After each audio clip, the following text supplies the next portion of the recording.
Welcome to Inspiring Women with Laurie McGraw. I am your host, Laurie McGraw. I have spent the past 30 years in leadership, and over the years, I've come to learn one thing. Women need women, and not just any women, but inspiring women. Tune in every week to hear from women at the pinnacle of their careers and from others who are just starting out. Episodes can be found at inspiringwomen.show or subscribe on your favorite podcast app. Thanks for listening, and I hope you will be inspired.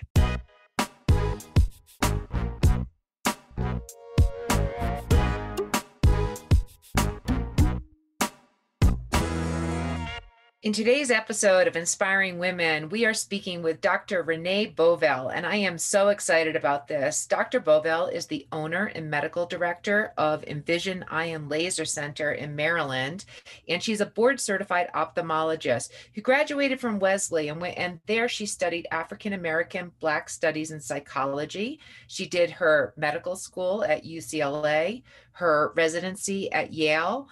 She did a fellowship at LSU, but in addition to all of that, she also has a master's degree in cybersecurity strategy and information management from George Washington. Now, Renee has academic appointments at Howard University and several other organizations, and she also is a recognized expert in her work in cybersecurity and information management, both developing education courses, delivering many lectures, writing articles, and the like. She also has leadership positions in locally and nationally recognized ophthalmic and medical associations. And recently, Renee was recognized as an outstanding female leader in ophthalmology. Dr. Bovelle, I'm so happy to have you on Inspiring Women. Thank you so much, Laurie. I really appreciate that gracious introduction. Thank you. Well, this is a great day to be having this conversation. Today is the first recognized federal holiday of Juneteenth. I think we can all celebrate that. And why don't we start, as we always do in Inspiring Women, with what are you doing right now? Professionally, what does your day-to-day career look like? Well, day to day, I am a businesswoman running my practice, Envision Eye and Laser. I'm seeing patients, and additionally, I see patients with the residents at Howard, and I also am able to teach medical students and family medicine residents through Ross University as well. Also, there's more. There's so much more. There's so much more. And I enjoy all of that. Seeing my patients is very rewarding, as is working with the residents. But I also am rewarded because I'm able to be a part of advocacy. And I do that through the Maryland Society of Eye Physicians. I'm the current president. And so we advocate through policy and through education to help keep Marylanders' eyes safe. And we do that by talking with legislators and also directly to the public. And I'm also privileged to be a member of MedChi, which does a similar task, but for the whole house of medicine. Renee, your story in terms of your path to medicine, and then not just your work and effort in organized medicine, but also other things beyond that, cybersecurity, which I'll want to talk a little bit about. What was your path to get there? Was this always, I wanted to be a physician? I think of being a physician as an enormous investment of time, energy, and while you both run a practice, you do all of these other things. But the path to medicine, how did that happen? Was that an expectation of you? Did you want to do this from the beginning? Just give us a sense for that. Sure. I grew up in Washington, D.C. And when I grew up, I was able to see my parents' friends and neighbors doing all kinds of things. Now, that may not be the case with a lot of people, especially African Americans. But for me, it was, and I'm privileged and happy to say that I had that. So I grew up around educators.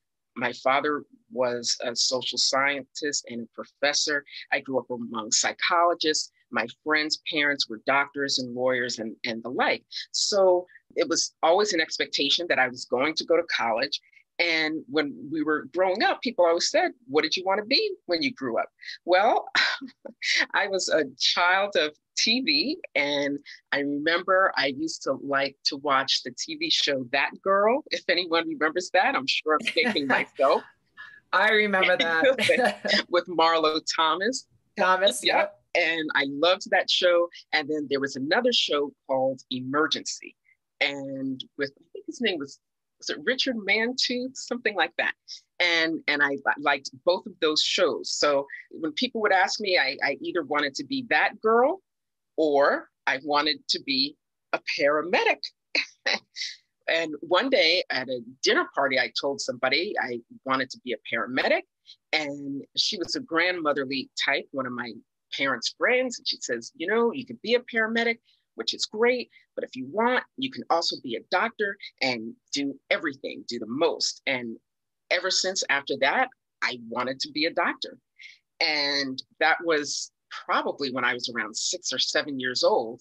And then ever since then, since I had it in my mind that I wanted to be a doctor, I found science exciting. I remember in 6th grade, one of the teachers dissected a frog and showed us how the leg muscle jumped when he pulled on the nerve, things like that. It was very interesting. So ever since then, I always knew that I wanted to be a doctor. Renee, you also, in things I've read about you, I understand that your parents expected of you actually greatness. And what I saw was that that greatness was a great contributor to society. So how did that expectation shape your entrance into being a physician, but then going on to do organized medicine, running a business, cybersecurity, those additional things that you do? Sure. Yes, my parents did instill in me that we had to be contributing members of society. And we did, as you say, have an expectation of greatness. But the way they did that, they let my brother and I, Nathan, know that we came from greatness. So our bedtime stories were of, there was a book called, I think it was called Great African Civilizations. And so we would learn about Timbuktu and Mali and places like that. And there was a comic book series, I think it was called Golden Comics or something. I can't remember the exact name, but we learned about the Amistad and Frederick Douglass and people like that. So we knew that we came from greatness. So since we came from greatness, we knew that we could achieve greatness. So the way that I give back is that I have received a lot to become where I am right now. A lot of people have helped me along the way. And it's not that I didn't have any stumbles at all, because I did, like everybody does. And I am appreciative of the people who helped me. And I feel that I can't necessarily go back and help those people directly, but I can do what they did for me, I can do for somebody else. And then I find that very rewarding. I imagine that is very rewarding. And so you're coming from a background where you have a family that has expectations of you in terms of what you need to contribute to society. You have other people who are helping you, and that's wonderful. But it also is true that there's a uniqueness about being an African American female physician, an ophthalmologist. And so the statistics, the demographics are that you are one of few who fit those demographics. So what is that like in terms of having the expectations, but then also just facing the being the one of, or one of few, in terms of having the network to bring you along or work with? What did you face? How did you break through this? Or did you even notice that uniqueness? Was it something that was sort of with you day to day? That's an interesting question. I do recognize that I am unique, probably the only Black female ophthalmologist that also has a degree in cybersecurity. It does come up, especially when I'm in my own practice, it's one thing, but when I have to deal with the larger society, it's a little bit different. When I have a patient that is moving and I am looking for someone to refer that patient to, and they request an African American ophthalmologist, and I go to Google and try to do a search, and I can't find one. And this is if they're moving to another state, Florida or North Carolina or Louisiana, different places. People move all the time.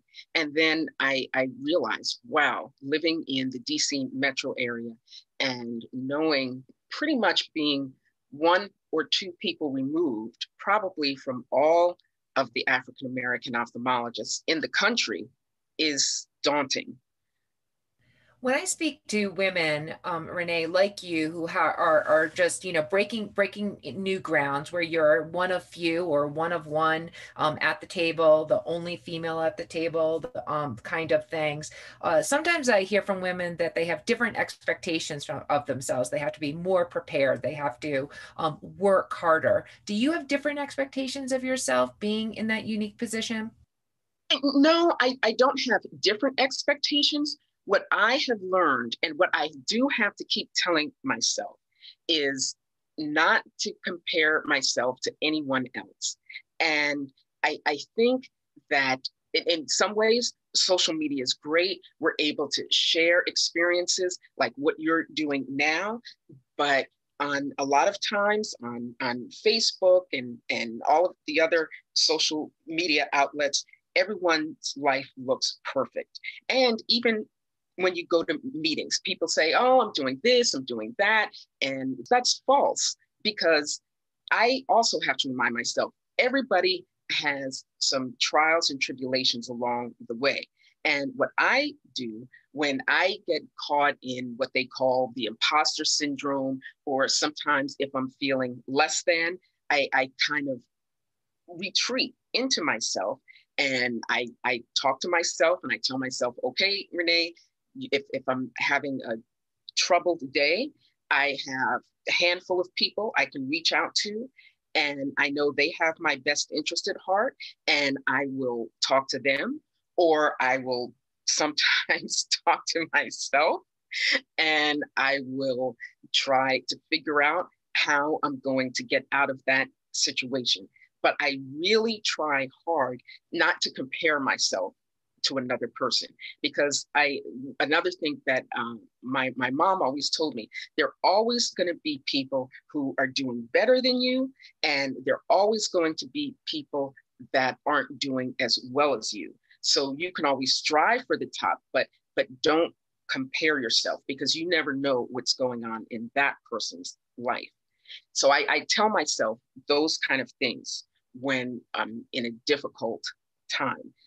That is such a terrific comment, because I think the recognition of feeling less than is something we can all relate to. We've been in those circumstances. So many women have been in those circumstances in one way or another. But then to recognize it and not to get into that sort of vicious cycle, self-doubt, imposter syndrome, you're naming things, terms that I think many people are familiar with, but recognizing them and then also not sort of succumbing to, just the negativity that comes with those feelings. That is just really excellent advice, Renee, and it's great that you recognize that when it happens to even you. But if being a physician was not enough, if being a leader in organized medicine was not enough, if owning your practice, being a businesswoman was not enough, you also have taken an interest and have become more of an authority in the area of cybersecurity. So where did that come from? AI, all of these new technologies that are becoming available is something that you have a master's in and you're teaching on. Why is it an interest? What sparked that? Well, I was curious about it.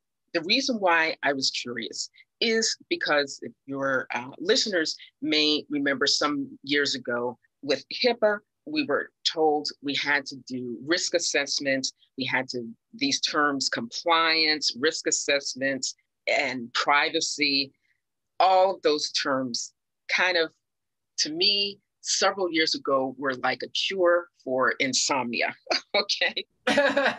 They really were. And for most physicians, because as physicians, what are we focused on? We are focused on saving life, improving the quality of life. And with me as an ophthalmologist, it's saving and preserving and restoring vision. That is my interest. So when I was told I had to do this, it was very onerous, and I was very irritated that I had to do this and pay for it, pay to get this done. So I had a cybersecurity expert, and the expert came and did my risk assessment, and I had it done on a weekend, and I was doing my work, and I was like, okay, I'm done. And then the next year, it had to be done again. I was like, oh, brother, didn't I do this last year? Why do I have to do this again? I was very irritated and pay more money again.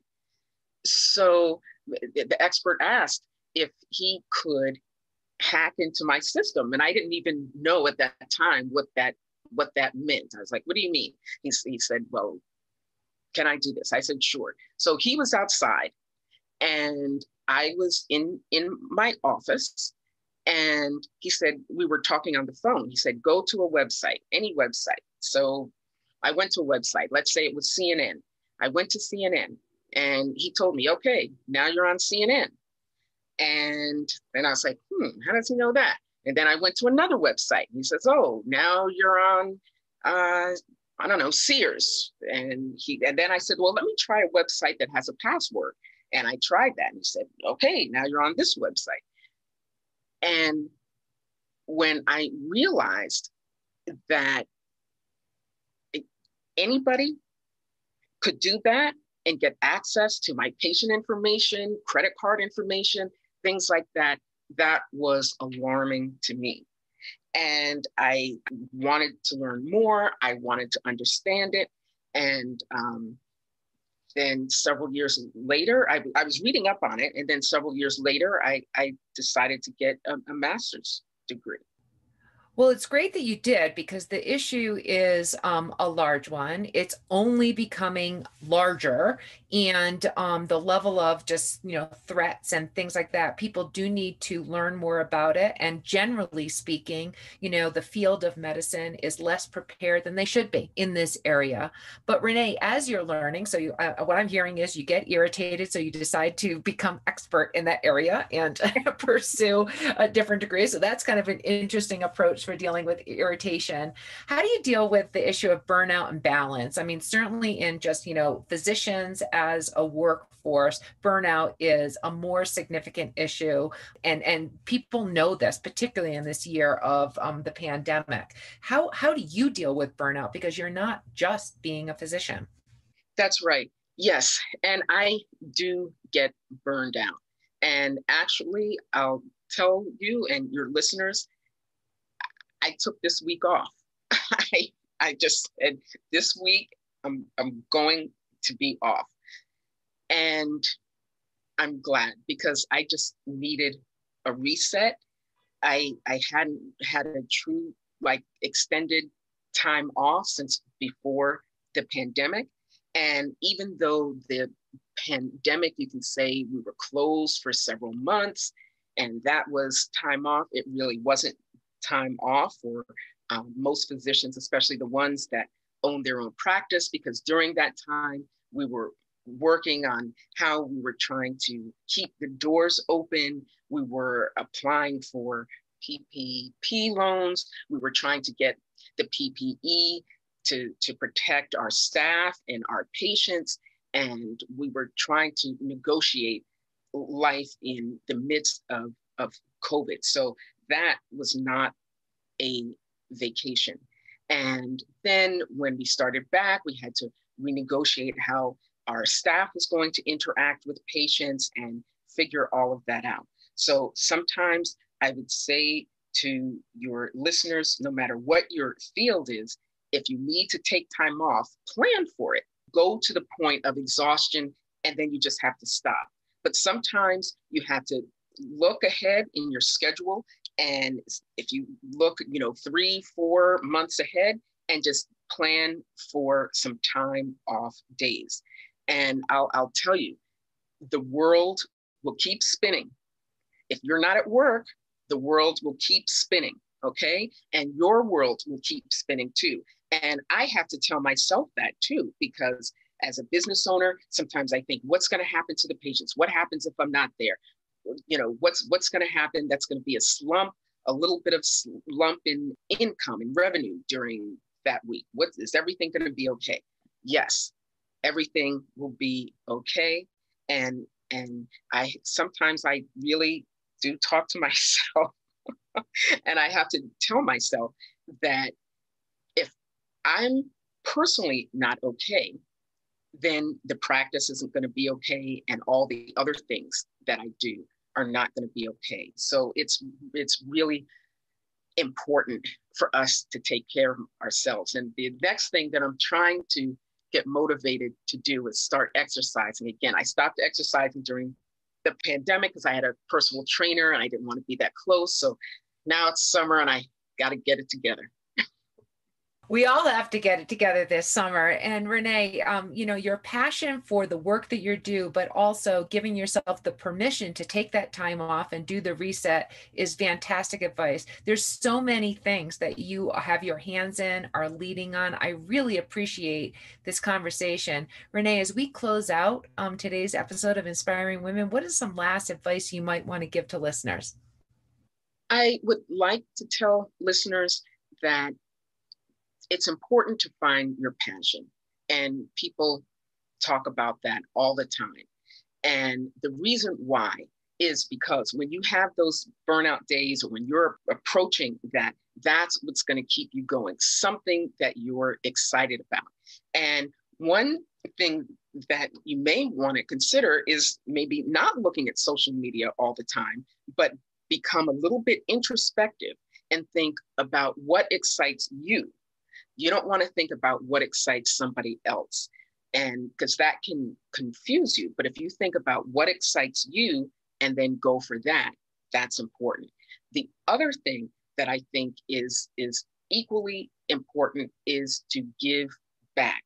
None of us got here on our own, and we all need to be supported. I have friends that support me all the time, and giving back via organizations like I do is one way, or mentoring is another way. But I would say giving back is extremely important, and it'll make you feel better, and it'll keep you motivated and recharge you. This has been such an excellent Inspiring Women conversation. I've been speaking with Dr. Renee Bovelle, who is an ophthalmologist, a businesswoman, a leader, a cybersecurity expert. And Renee, thank you so much.